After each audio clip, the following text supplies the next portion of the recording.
aussi. Et voilà, donc à votre dispo et je suis ouvert à toutes les questions, donc n'hésitez pas. Allez, on va partager écran. Est-ce que là, vous voyez mon écran? Oui, Oui, c'est bon. parfait. Super, Merci. nickel. Allez, c'est parti alors.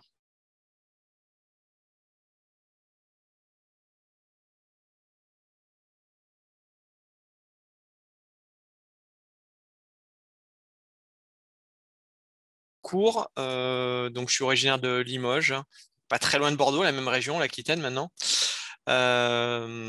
Et du coup, j'ai un DUG-B, je ne sais pas maintenant si ça existe, une licence et une maîtrise en biologie moléculaire et l'équivalent de ce qu'on appelle le master chez vous, un DEA, donc avec option immunologie et défense anti-infectieuse que j'ai passé à Poitiers, de même que ma thèse.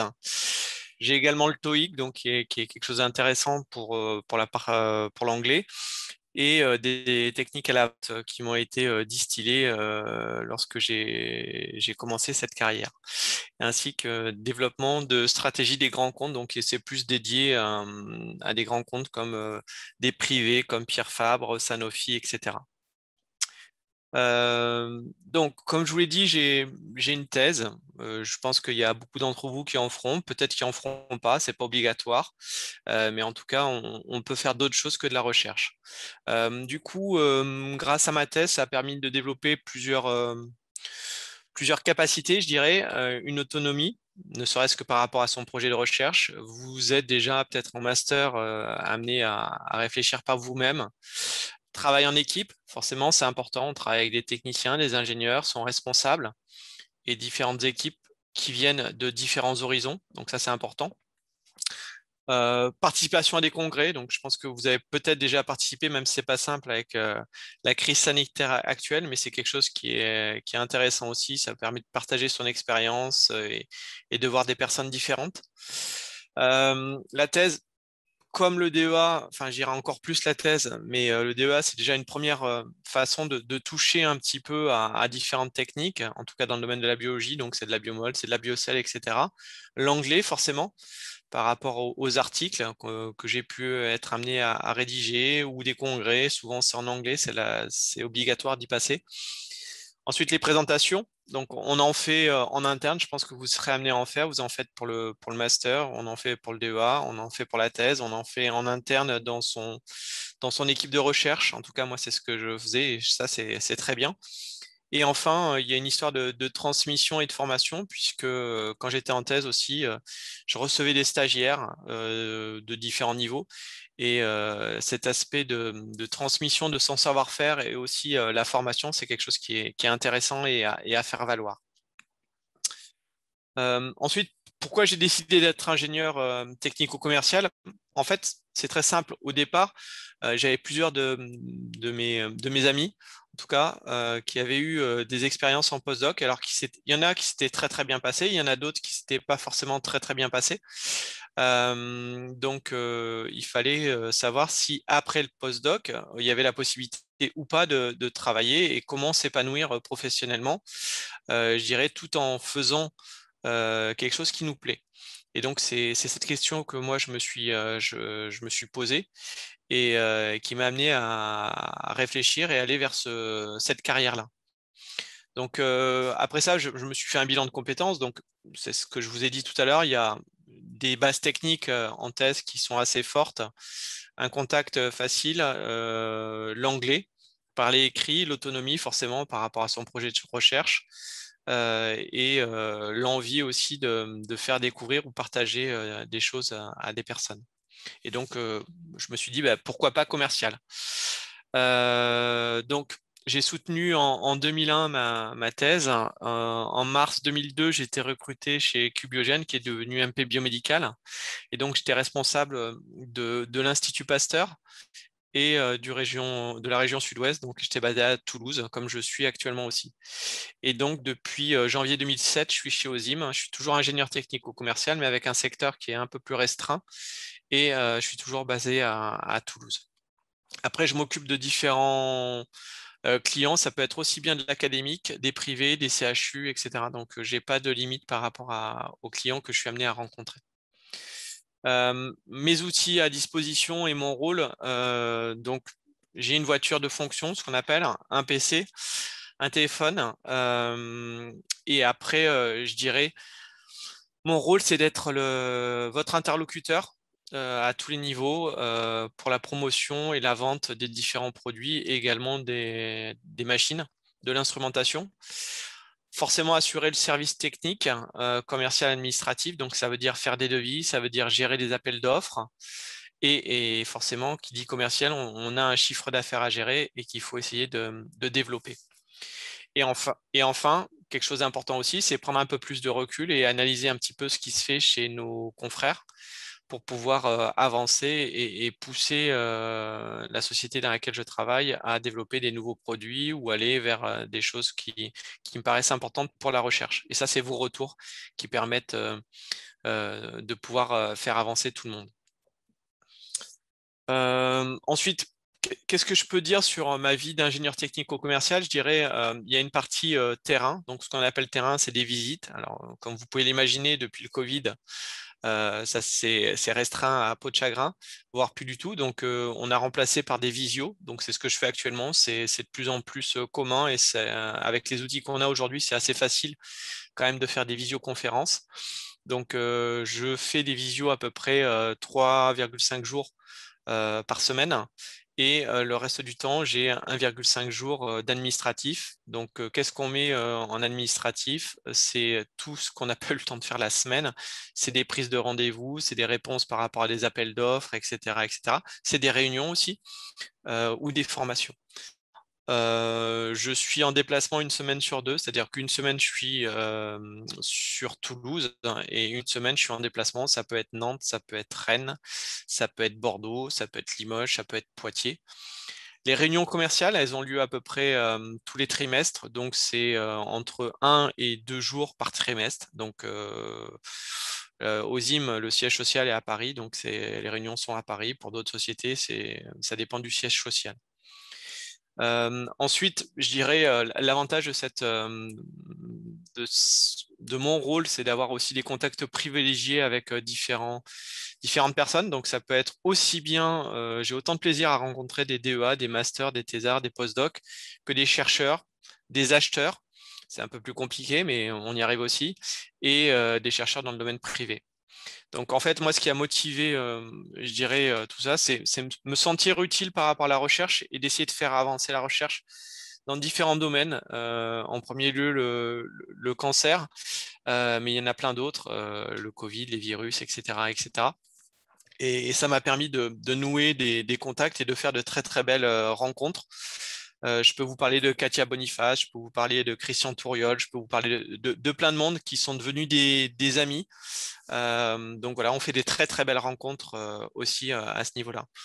Les avantages, donc j'ai une voiture de fonction, ce que je vous disais, donc j'ai un smartphone et un PC que je peux utiliser d'un point de vue personnel aussi. J'ai une autonomie dans mon travail, c'est-à-dire que j'ai pas quelqu'un qui est toujours derrière mon dos pour me dire ce que je dois faire. Donc ça, c'est important. En tout cas, pour moi, c'est important, même si j'ai forcément des comptes à rendre, mais j'ai une autonomie dans ma façon de travailler qui est vraiment importante. Ensuite, on a de nombreuses formations, donc avec des nouvelles technologies. Ça peut être du NGS, ça peut être du SiteSec, ça peut être de la QPCR. Au sein d'Ozim, on a également un plan d'épargne entreprise et une mutuelle. Donc ça, c'est quand même pas mal. Et la rémunération, en fait, elle est basée sur un salaire fixe et sur des primes par rapport à des objectifs qui sont donnés en début d'année. C'est-à-dire qu'on va vous demander de faire tant de pourcentage de croissance par rapport à l'année dernière. Voilà. Et enfin, bah, écoutez, je suis à votre écoute pour répondre à vos questions. Voilà. Merci beaucoup, François, pour cette présentation. Est-ce que vous avez des questions? Est-ce que vous m'entendez? Ouais, 5 sur 5. Parfait. Petite question. Alors, enfin, j'ai vu avec les dates que vous avez mis, vous avez trouvé quand même assez rapidement votre poste de technico-commercial après la thèse. Mais est-ce que, enfin, j'imagine que vous aviez une recherche active et est-ce que vous avez senti des freins de venir d'un milieu académique pour faire ce type d'emploi ou... Non, honnêtement, il n'y a eu aucun frein. Je dirais avant, si je peux me permettre, un petit peu avant que moi j'ai commencé, euh, on, on recherchait plus des commerciaux que des technico-commerciaux. Donc des gens qui n'aient pas forcément un master, une thèse.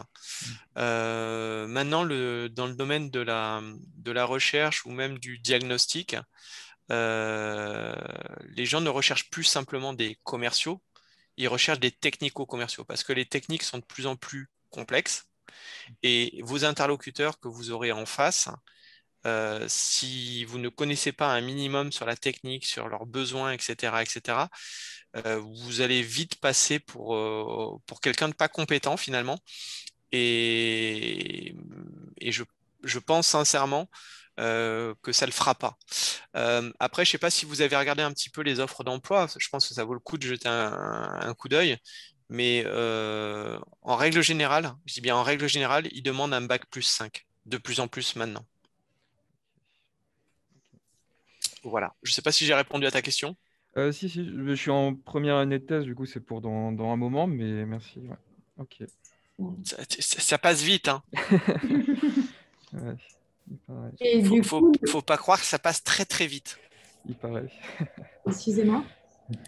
Du coup, le fait que vous ne soyez pas du tout de formation commerciale n'a pas posé problème pour votre...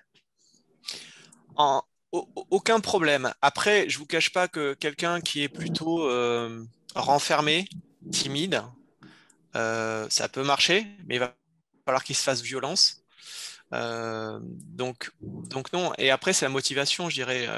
Moi, ma motivation première, c'était vraiment, moi, j'adorais la recherche. Je vais pas vous dire que ça me manque pas, parce que ça me manque un petit peu, les manips, etc. Je vais être sincère avec vous, ça me manque un petit peu.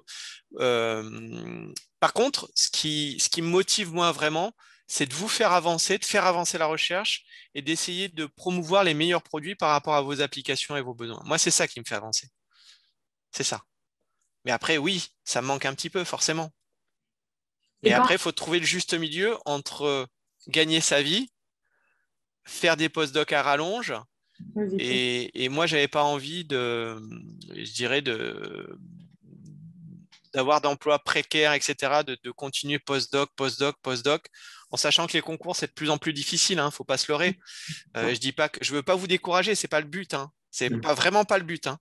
Mais il faut en avoir conscience. Moi, du coup, j'ai deux questions. La première, c'est que vous dites que des bacs plus 5 sont souvent recherchés. Est-ce que un bac plus 5 sera privilégié par rapport à un docteur, par exemple, sur ce genre de poste? Enfin, est-ce qu'on peut voilà, être pénalisé parce qu'on est, entre guillemets, trop diplômé? Non, Non? non, je pense pas, non. Après, il y a de la place pour tout le monde, très sincèrement. Tout dépendra dans l'entreprise, ce que demande l'entreprise, et tout dépend le poste. C'est-à-dire qu'un un ingénieur, je dirais, moi quand j'ai commencé, j'avais une thèse. Il y en a qui ont commencé en même temps que moi, ils avaient un bac plus 5, ils avaient un master. Ok. Donc, pour des postes de junior, puisque on va appeler un poste junior, je pense qu'il n'y a pas de souci. Sauf si au départ, l'entreprise dit, moi je veux, même un junior, je veux un bac plus 8. Ouais. Mais ce n'est pas le cas de tout le monde. Voilà. Non, mais on Et avait déjà discuté avec des personnes qui disaient que, par exemple, si un bac plus 5 était requis, ils auraient plutôt tendance à prendre des bacs plus 5 que au-dessus, par crainte que les gens s'ennuient, en fait, presque. alors, je peux pas. Chaque recrutement est Ouais, différent, évidemment, ouais, chaque bien sûr. société est différente, chaque politique commerciale est différente. Moi, je pense sincèrement, si vous êtes motivé pour faire ce job-là, ça passera par votre entretien et ça sera vous avec vous. Mais Ok. moi, je peux te dire sincèrement, entre quelqu'un qui a un bac plus 8 et qui est, tu vois, un peu renfermé ou quoi que ce soit, et quelqu'un qui a un bac plus 5 et qui a la niaque, moi, je sais qui c'est qui va choisir. Ouais, ouais. Moi aussi, Et je j'aurais dirais, d'autres. alors, je vais être provocateur un petit peu. Je vais vous provoquer. Il ne faut pas que ça soit pris par. Voilà, je vais vous provoquer un petit peu. Euh, une entreprise, peut-être, je ne dis pas toutes, mais un bac plus 5, elle le paiera moins cher qu'un bac plus 8 au départ. Ouais, mais en fait, c'est là-dessus que je vous disais ça pour les entreprises avec lesquelles on a discuté. C'est qu'en fait, ils parlaient de prendre, je pense, quelqu'un à bac plus 8 sur un poste de quelqu'un à bac plus 5, entre guillemets. Donc, Alors, justement, quelqu'un qui serait en bac plus 8 pourrait peut-être chercher activement quelque chose qui correspondrait plus à son niveau et à ses prétentions salariales, en fait. je pense qu'au départ, dans le domaine du commercial, alors il faut faire sa première expérience, il faut voir si ça correspond à sa personnalité, si ça correspond à ce qu'on veut faire. Parce que c'est pas simple hein, non plus. Hein. Faut accepter de se déplacer, il faut accepter de faire beaucoup de choses. Donc ça correspondra pas à tout le monde. Ça correspondra pas à tout le monde. Mais je pense que recruter un bac plus 8 sur un poste bac plus 5, sincèrement, je pense pas que ça soit la bonne méthode. Et après un postdoc, du coup, ça limiterait encore plus ou pareil? Non, non, on a le droit de faire un postdoc et de faire commercial. Dans l'équipe chez Ozim, on est 6 commerciaux. Sur les 6, il y en a 2 qui ont fait un postdoc et 4 qui ont fait une thèse. Et au service technique, parce que là, je parle de commercial, au service technique Ozim, il y a 3 personnes. Sur les 3, il y en a 2 qui ont une thèse et une qui a un postdoc. Un postdoc? Ouais. Et est-ce qu'on peut se tirer une balle dans le pied en faisant 3 postdocs? 2 postdocs. Non, pourquoi vous voulez vous tirer une... Si tu fais 2 postdocs, c'est parce que tu penses que tu peux avoir une carrière de chercheur. On est d'accord? Oui. Il y a Non, mais oui. chercheurs, chercheuses, enfin bon, voilà. Mais il y a, encore une fois, il y a beaucoup de prétendants et peu d'élus. Oui, bien sûr. Donc, je veux dire, tout le monde a le droit de ne pas être excellent ou avoir pas de chance, parce que des fois, il y a la faute à pas de chance aussi. Hein. Je veux dire, c'est pas que toi. C'est pas parce que tu as fait 2 postdocs ou quoi que ce soit, tu fais pas chercheur, tu as loupé ta vie. Hein. Je suis désolé de te le dire, mais c'est pas ça. Non, mais tu vois, je veux te déculpabiliser par rapport à ça. Il faut que ça soit très clair. Non, mais justement, c'est encore une fois par rapport aux expériences qu'on a entendues d'autres personnes qui venaient. Je pense que c'est très dépendant de l'entreprise. Oui, mais alors, de quelle entreprise on parle? Parce que moi, je suis cash. La semaine dernière, on a eu Synlab le mois dernier. Oui. Qui était beaucoup plus porté recherche et développement. Et Ouais. du coup, eux, clairement, ils nous ont dit qu'après un postdoc, ce n'était pas forcément très bien vis-à-vis des recruteurs et qu'on ne serait pas potentiellement recruté parce qu'on s'ennuierait, parce que les prétentions salariales ne sont pas les mêmes et qu'ils prendront plus... Mais moi, je pensais surtout, je crois que c'était il y a 1 an, on avait assisté à une espèce de veille technologique avec des gens qui venaient de différentes entreprises, qui avaient fait une thèse. Et il y avait un monsieur notamment qui était... c'était un genre de technico-commercial, mais plutôt hospitalier, il me semble. Bref. Un visiteur médical, comme un visiteur médical. C'est ça.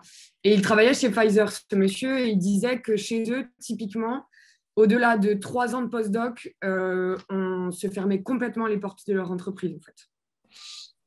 Je pense que c'est vraiment dépendant des entreprises, donc je ne peux pas répondre à ça, mais c'est sûr que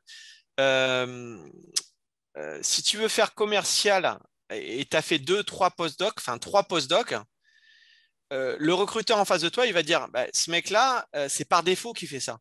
Oui, mais voilà, oui, je pense que c'était plus dans ce sens-là. C'est plus par rapport à ça. Tu vois ce que je veux dire? Ouais. Mais encore une fois, si toi, quand tu es en recrutement, tu as la niaque et ton parcours, tu l'as accepté et ta démarche, elle est honnête. Enfin, on voit le fil conducteur de ta démarche. Ouais. Moi, ça ne me pose pas de problème. Moi, j'aurais 2 autres questions aussi. Je suis désolée. Mais non, je suis là pour ça. C'est quoi vos évolutions possibles de carrière? C'est-à-dire si demain vous voulez être manager ou support technique, est-ce que vous voulez dans la boîte bouger ou pas forcément? Il faut redemander à une autre boîte. Et ma deuxième question, c'était par rapport au fait un peu plus personnel. La vie personnelle, vous avez dit que vous bougiez pas mal. Est-ce que c'est facile, pas facile de concilier tout ça? Est-ce qu'il vaut mieux plutôt un support technique et être sur place? Enfin, Alors, la première question, tu vas me la rappeler, s'il te plaît. sur les évolutions possibles. Ok, ça y est. Les évolutions. En fait, nous, comment ça se passe chez Ozim?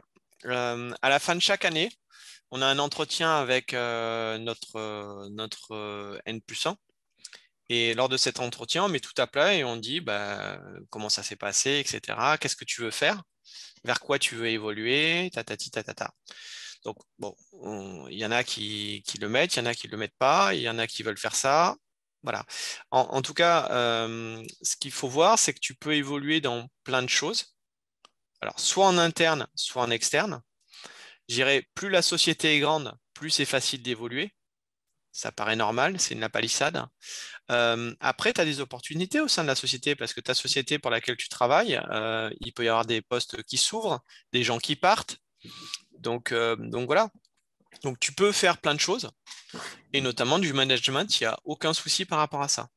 Après, faut être bien clair. Si tu veux, en règle générale, la nouvelle génération, je ne vais pas être péjoratif, mais vous avez tendance, les jeunes aujourd'hui ont tendance, je suis jeune, hein, j'ai 48 ans, mais je me considère comme jeune, à beaucoup bouger. D'accord? C'est-à-dire, je vais prendre un exemple. Les commerciaux chez Ozim, depuis 4 ans, si en moyenne, on les garde 1 an et demi, les juniors, c'est le bout du monde. C'est le bout du monde. c'est-à-dire Voilà. que c'est trop 1 an et demi, concrètement. Comment? Non, il reste rarement plus d'un an. Voilà, Ça, junior, tu bouges, ouais. Mais c'est dû à quoi? Ça, c'est parce qu'ils ont des prétentions salariales, parce qu'ils veulent voir autre chose, ou parce que. C'est un petit peu de tout ça. C'est un petit peu de tout ça. Il y en a qui se rendent compte que finalement, c'est pas vers cette voie qu'ils voulaient se diriger. Ça leur va pas. Il y en a d'autres, ça bouge pas assez vite en termes de salaire ou autre. Voilà, donc chaque cas est différent. Mais au sein de la société, mais en tout cas, il y a une chose qu'il faut avoir conscience. Si vous voulez évoluer rapidement, il faudra bouger. Mais après, il ne faut pas se brûler les ailes, si vous voyez ce que je veux dire. Ouais. Pour moi, je vais vous dire franchement, 1 an et demi dans une même boîte, pour moi, ce n'est pas suffisant. En 1 an et demi, vous n'avez pas fait le tour de votre métier, c'est pas vrai. À partir de 2 ans, 2 ans et demi, oui, on peut dire, OK, j'ai envie de bouger ou je veux autre chose. Oui, OK. Et d'ailleurs, vous serez beaucoup plus crédible par rapport aux autres boîtes. Oui, parce que sinon, c'est trop tôt. Et je vous le dis comme je le pense, hein, voilà. Ouais. Et après, tu m'as dit par rapport à ma vie familiale, c'est ça? Oui. Du coup, dans l'opposé, est-ce que vous bougez trop ou pas? Alors, je dirais depuis 1 an et demi, C'est plus compliqué. trop. Non, après, il faut forcément on bouge. Donc, en gros, ce qu'il faut savoir, c'est que je me déplace entre guillemets dans la vraie vie et avant Covid. J'étais 2 jours, c'est-à-dire que je partais le mardi matin, d'accord, de bonne heure. Ça dépend, soit par avion, soit par voiture, ça dépend où je me déplaçais. Si je vais à Nantes, j'y vais en avion. Si je vais à Bordeaux, j'y vais en voiture. Et je rentrais le jeudi soir. Donc, c'est-à-dire que le lundi, j'étais chez moi. Le mardi, le mercredi, j'étais pas chez moi. Et le jeudi soir, je rentrais chez moi. D'accord, ça va. Ça va. Mais bon, après, faut l'accepter, ça. De toute façon, Non, mais par il semaine, n'y aura vous pas le choix. étiez quand même chez vous. Enfin, c'était pas, par exemple, un mois à. Non. C'est, en règle générale, les postes de commerciaux, on va dire commerciaux provinciaux, si je peux me permettre.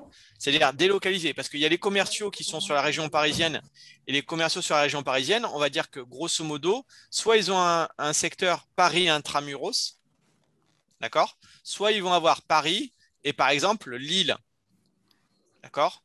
Paris, Strasbourg. Et après, ça va être beaucoup de Paris. Les commerciaux délocalisés comme moi, ouest, est, ils vont être localisés soit à Marseille, et ils font Marseille, Montpellier, Nîmes, etc. Ils ont 3-4 pôles. Et moi, j'ai 3-4 pôles. Voilà. Donc, on va dire, les provinciaux, ils ont plus de déplacements que ceux qui sont sur Paris. C'est logique. Ouais. Voilà. C'est bien, non? Merci. Merci. Avec plaisir. D'autres questions? Moi, j'en avais une. Vous disiez que vous vouliez rester beaucoup en lien avec la recherche et je me demandais, est-ce qu'avec le poste là que vous avez actuellement, est-ce que ce lien vous semble assez fort? Est-ce que vous êtes satisfait de ça finalement? Je suis complètement satisfait. Ouais. Complètement satisfait. Parce qu'on est dans un métier où ce qui est intéressant aussi de voir, c'est qu'on touche à tout en fait. C'est-à-dire que on va être aussi bien dans le domaine de la recherche académique, donc ça va être soit purement la recherche pure et dure, entre guillemets, voilà, de la recherche un peu plus développée. Et à côté de ça, on va avoir l'hospitalier, donc qui est plus tourné de diagnostic. Et on va avoir du privé. Donc là, le privé, voilà. Donc, et ce qui est intéressant finalement, c'est de se voir qu'il y a des gens qui travaillent sur le cancer, sur les virus. Il y en a d'autres qui travaillent sur l'animal, mais ça a son charme aussi. Donc, il y a vraiment une multitude d'approches et d'interactions qui sont vraiment intéressantes. Mais ça, c'est. Moi, je parle pour moi, hein. Je ne sais pas les autres, en tout cas. Mais en tout cas, moi, cette façon-là de voir que j'ai accès à beaucoup de différents projets de recherche, etc. Moi, je me nourris de tout ça, en fait. Et c'est pas trop compliqué de jongler finalement avec tout ça? Non, parce que finalement, qu'est-ce qui va regrouper tout ça? Quand vous faites de la recherche, qu'elle soit fondamentale dans le diagnostic, académique ou quoi que ce soit, si vous faites de la biomol, vous ferez de la QPCR, mais avec différents matériels de départ. Si vous faites de la cancéro, plutôt biocell, vous allez forcément faire de la transfection, d'immunologie. Donc, on va parler de cytométrie en flux, on va parler de. Mais je dirais les techniques de base, elles seront à peu près les mêmes. Les applications derrière qui en découleront ne seront pas les mêmes, ou le matériel de départ ne sera pas le même, mais la techno de base, elle sera la même. Ok. Et ce que je me demandais aussi, c'était est-ce que finalement vous avez dit que la thèse, voilà, ça vous a beaucoup aidé avec tout ce que vous nous avez cité tout à l'heure par rapport à l'anglais, par rapport à la transmission et l'information. Et finalement, est-ce que la thèse, elle nous prépare à ce genre de métier, finalement? Parce que Alors, c'est vrai qu'on est quand même formaté académique, je veux dire, je pense que on est un peu d'accord. Et donc, voilà, là, en parlant avec vous, j'ai un plus grand aperçu, on a un plus grand aperçu de ce que c'est vraiment ce métier qu'on ne voit pas finalement tous les jours. Et donc, est-ce que la thèse nous prépare à tout ça? Quelles sont les difficultés que vous avez pu rencontrer? c'est une très bonne question. Je dirais, moi j'ai eu la chance, donc mon DEA et ma thèse, donc j'ai fait au laboratoire de virologie à la Milletterie à Poitiers. La chance que j'ai eue moi et qui m'a amené vers cette réflexion-là, c'est de me dire finalement, on avait des staffs assez réguliers tous les 15 jours sur des nouvelles technologies, etc., etc. Et on m'a invité, donc j'y participais. J'ai même été amené à présenter. Et après, on m'a dit aussi, j'ai eu la chance, et c'est pour ça que je vous invite à faire ça. Souvent, bah, vous pouvez peut-être voir des commerciaux, peut-être, je pense qu'il y en a certains que j'ai croisés déjà. Je pense dans l'équipe de Katia Boniface notamment et de Clément Jacquemin. Je pense qu'il faut que vous rencontriez d'autres personnes. Plus vous serez ouvert à des rencontres, mieux ça sera pour vous. Parce que finalement, vous allez découvrir d'autres choses. Donc en fait, c'est open mind. La thèse, on a tendance à se recentrer sur soi, à, à être focus sur son projet. C'est normal, c'est ce qu'on vous demande. Mais je pense qu'à côté de ça, regardez, soyez ouverts. Vous allez aller sur une plateforme de QPCR, vous allez avoir sur une plateforme de cytométrie, posez des questions. Vous allez peut-être interagir avec des ingénieurs, avec des techniciens, demandez-leur leur parcours. Voilà, faut rester ouvert.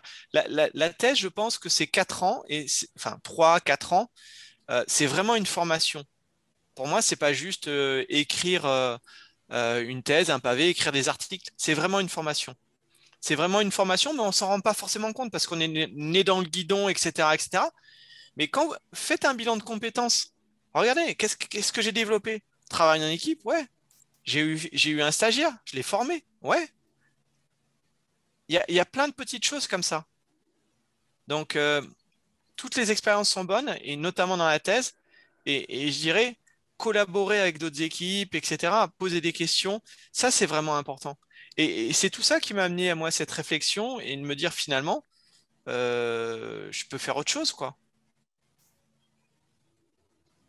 Merci beaucoup. Vous avez dit tout ce qu'on veut apporter comme valeur déjà grâce à ce groupe parce que c'est ce qu'on essaie finalement d'apporter. Et donc, c'est vrai que c'est très, très important. Et donc, y a-t-il d'autres questions dans l'audience?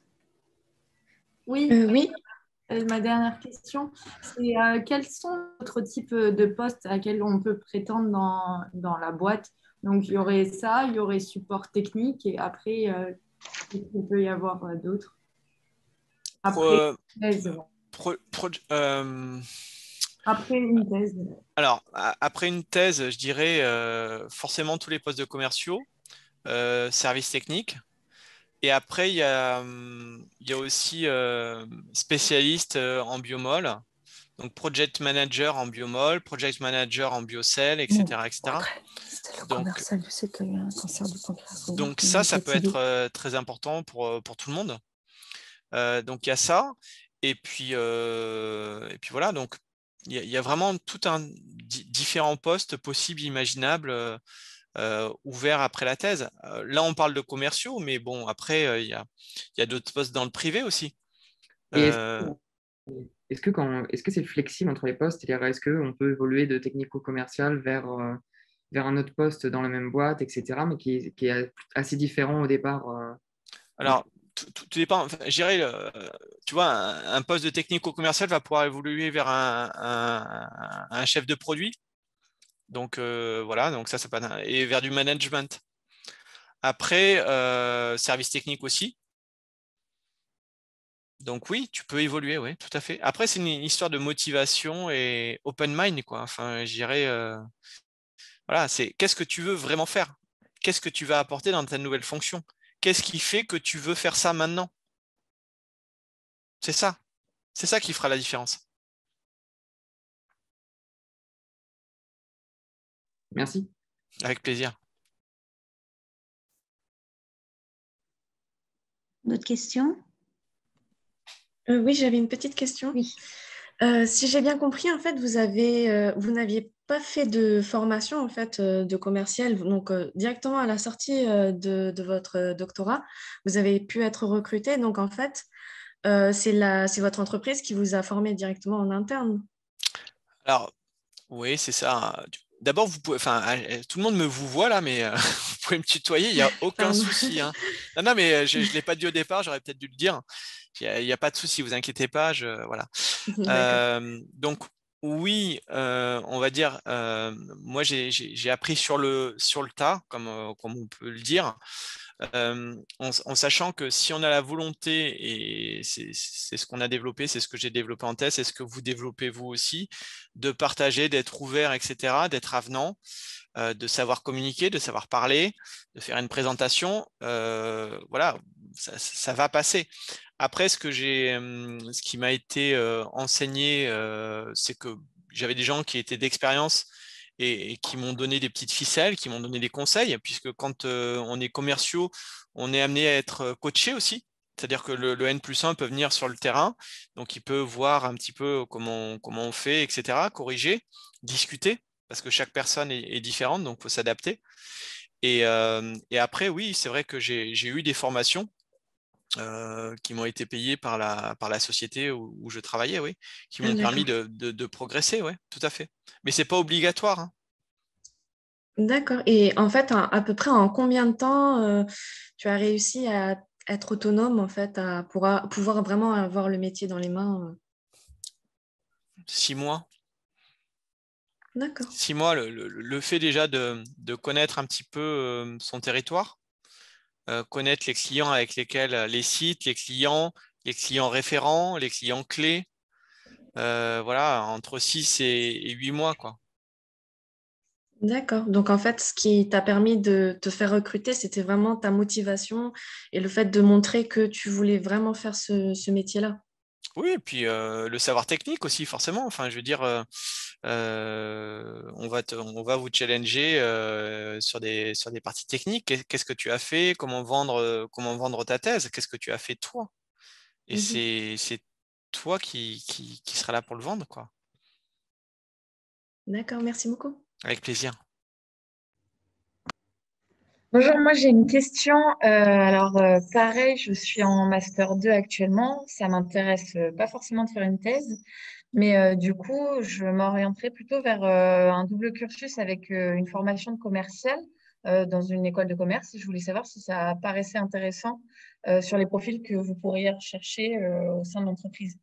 Ou est-ce que ça n'a pas forcément d'intérêt et je pourrais très bien postuler aujourd'hui maintenant dans des entreprises privées avec un master 2 et mes simples connaissances de master 2.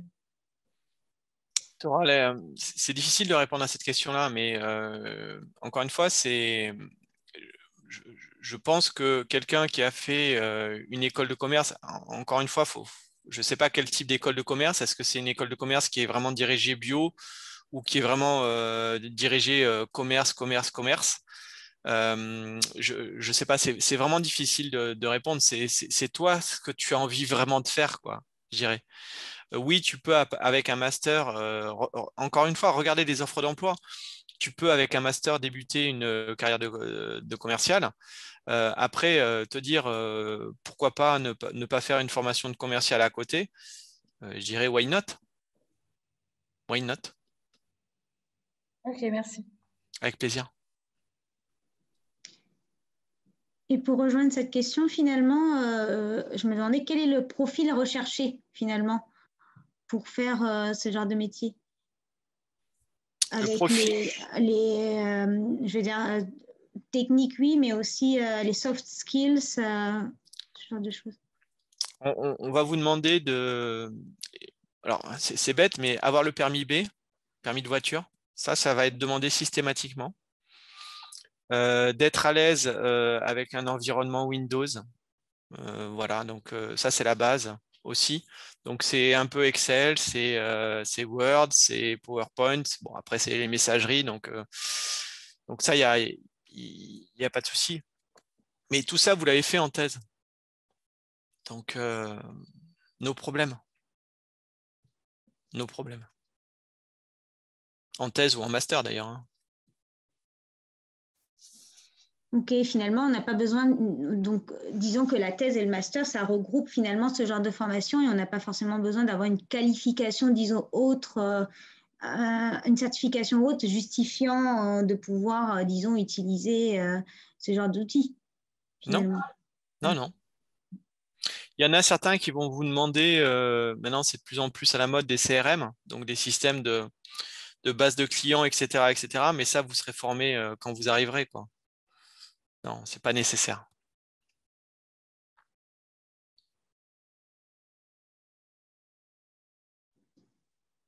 Parfait, merci beaucoup pour toutes ces informations. Est-ce qu'il y a d'autres questions, d'autres commentaires? Moi, j'ai un commentaire, Landella. François, merci. Alors, je ne suis pas doctorant, je n'ai jamais été. Je suis en appui de l'équipe qui a introduit là, pour développer les différents outils, dont celui-ci qui est un séminaire carrière. Pour l'anecdote, on a à peu près le même âge, mais je suis un tout petit peu plus vieux que toi. Je voulais te remercier, j'adore le dire à Landella, que je suis vieux. Je voulais te remercier pour le ton que tu as employé et la franchise avec laquelle tu as fait des réponses. Je trouve ça très adapté aux personnes que tu as devant toi. Et voilà, je voulais prendre la parole pour te remercier de ça, pour casser un peu les codes et montrer qu'il y a la formation et qu'il y a la volonté, l'envie, le projet professionnel. Ça me semble effectivement quelque chose de fondamental. C'est ce qui fera la différence vraiment avec quelqu'un d'autre. C'est-à-dire que quelqu'un qui soit bac plus 8, bac plus 10, qui n'est pas motivé, et quelqu'un qui est bac plus 5, mais qui est motivé, qui a la niaque, qui a un projet, qui sait ce qu'il veut faire, pourquoi la démarche, etc., ça passera toujours mieux. Ça passera toujours mieux.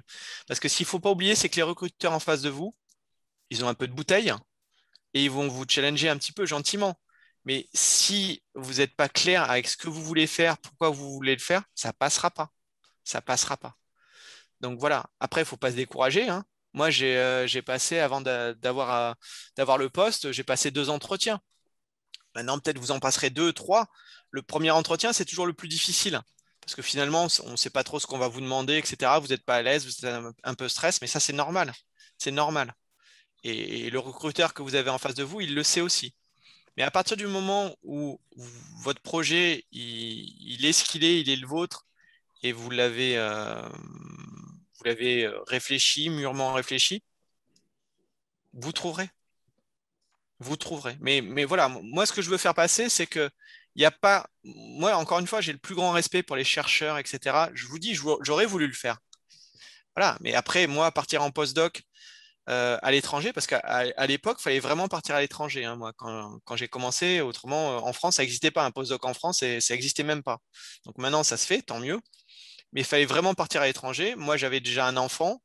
J'étais marié. Pas simple de partir 3 ans comme ça avec tout le monde. Et finalement, donc je me suis posé des questions. Après, voilà, oui, idéalement, j'aurais voulu faire chercheur. Mais je trouve vraiment et je m'épanouis dans ce que je fais. Donc voilà, il y a de la place pour tout le monde.